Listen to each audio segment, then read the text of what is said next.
Mapagpalang araw po mga kalingkod sa ating Panginoong Hesus. Ngayon po ang tatalakay po natin ay karugtong lang po ng video natin sa kung paano ba maging mabuting magulang.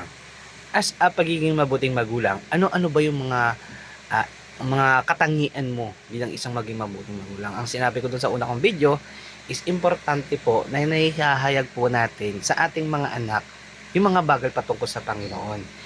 Yan, di ba? Kailangan po malaman ng mga bata na may Diyos, na ano ba yung gusto ng Diyos at ano ba yung mga ayaw ng Diyos. Isang bagay po na dapat po na meron po tayong katangian bilang isang mabuting magulang ay yung pagiging mabuting halimbawa. Dahil kung ano pong ginagawa natin, yun din po yung gagayahin ng ating mga anak. Halimbawa, pag may sinabi tayo na bawal to, paano kung halimbawa yung sinasabi mong bawal, sa'yo naman nakikita? Tingin mo ba makikinig ba yung mga bata? Hindi po mga kapatid.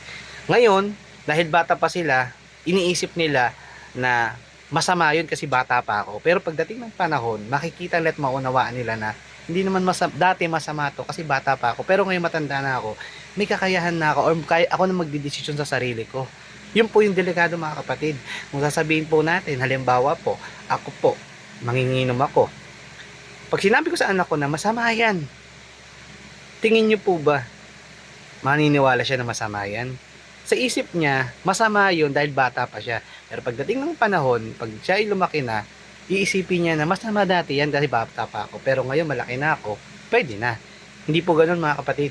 Importante po mga kapatid na maintindihan ng mga anak natin na masama yan kasi dapat hindi mo ginagawa. Di ba? Kaya yun po yung pinaka-importante mga kalingkod na bilang isang mananampalataya ni Kristo, kailangan po maging mabuti tayong halimbawa, especially po ang araw ng linggo, araw ng paglilingkod sa ating Panginoon. Importante po na pinapakita natin sa kanila kung